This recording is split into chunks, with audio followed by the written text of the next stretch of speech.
Hi, in this video I want to show you a fun, creative felting project that you can do with children or you can do it yourself. You will be making a small felt square that can be used in many ways.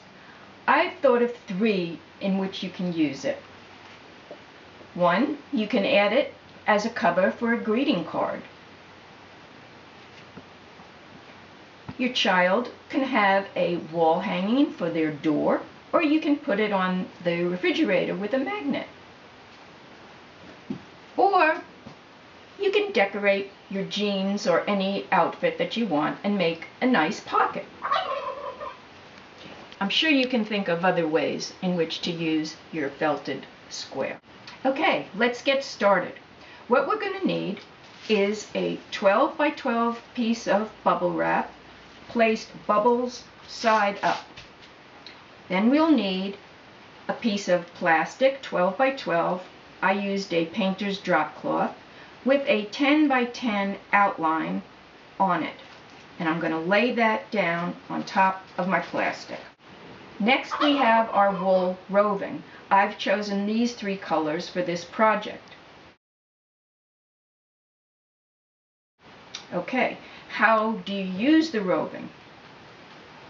First of all, you separate a piece of the roving, and now you're going to pull off what I call wisps of the fiber and lay them down on your outline.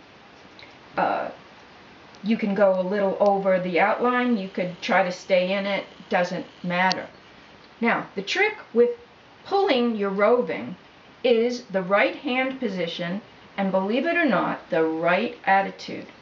Okay, so you want your hands to be about 6 to 8 inches apart and you want to stay relaxed. If you tense up, the wool is really hard to pull. If my hands are too close, I'm really trying and I can't do it. So, attitude, think light, think very light. My hands are this far apart.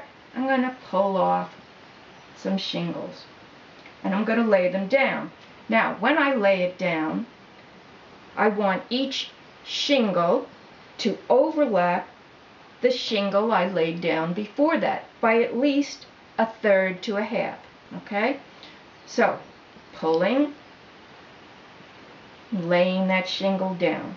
Now I'm going to start the next row.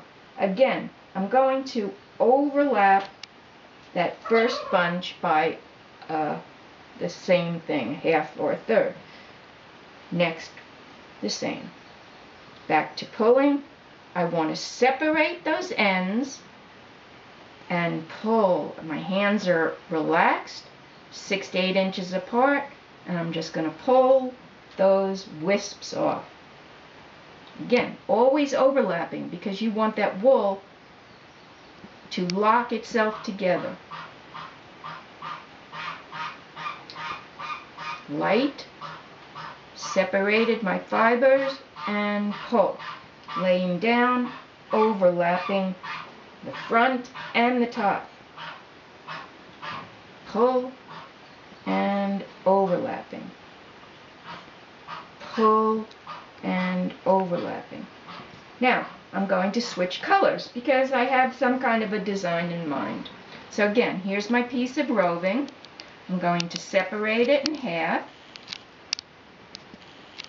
I'm going to separate my ends. This is really key. This is how you get a nice pull of fibers. My hands are the recommended far apart, and I pull off that. Where I have purple and turquoise overlapping, I'm going to get a slight variation in that color.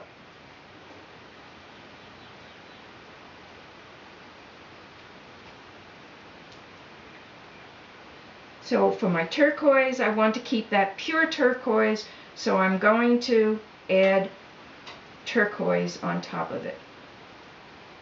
Now for your first felting experiences, it really doesn't matter how you mix your colors. The idea is just to have fun and to create something with your hands.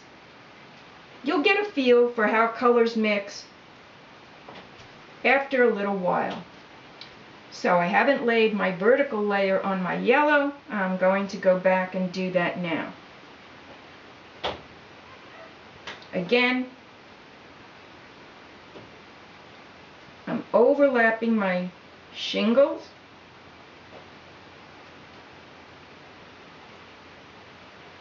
In both directions. Now I'm going to pat it down.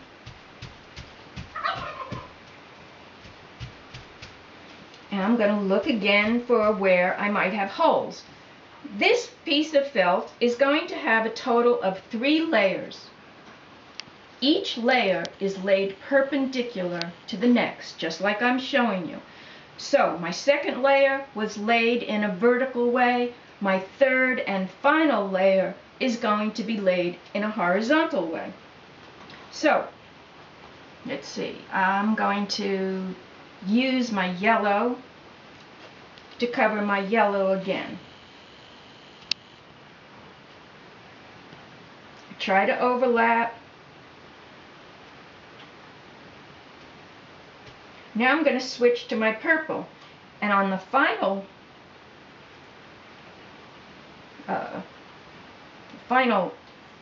when this piece is finally felted, you'll see how the colors actually intermixed.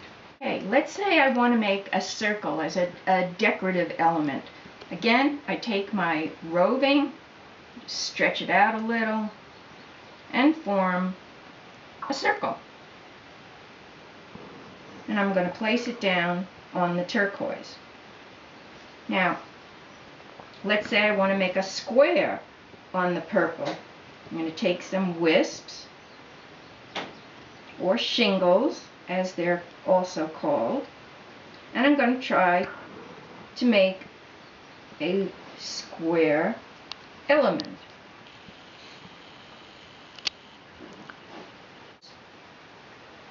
And again, I'm going to try to overlap it so I have 2 layers. So my first layer was laid horizontal, and my second layer is being laid vertical. You could also snip this wool at the ends to get your square. Okay, so now I have a design element and I have colors placed however they happen to fall. Now let's say I want to embellish this square. I can use a variety of things. Here I have some glitz. This is called angel hair fiber, and again you can get it online. So I'm going to lay it where you're going to be able to see it, and I'm going to lay it right on that yellow. A little bit goes a very long way. Now, to make sure for it, you need the wool glue when you put on other elements.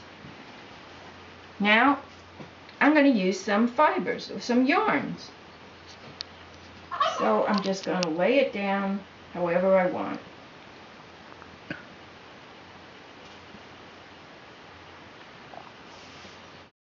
So, since I put the yarn down, now I have to use the wool glue that I call it. Laying very fine wisps of the wool fibers on top of the yarn to try to make sure that that yarn is going to stay where I left it. Now, the thinner you can pull this wool and lay it down on your yarn, the more your yarn is going to show as what it truly was. So if you know you want to add embellishments of yarn or glitz, leave some of your wool out to be able to add on top of your embellishments.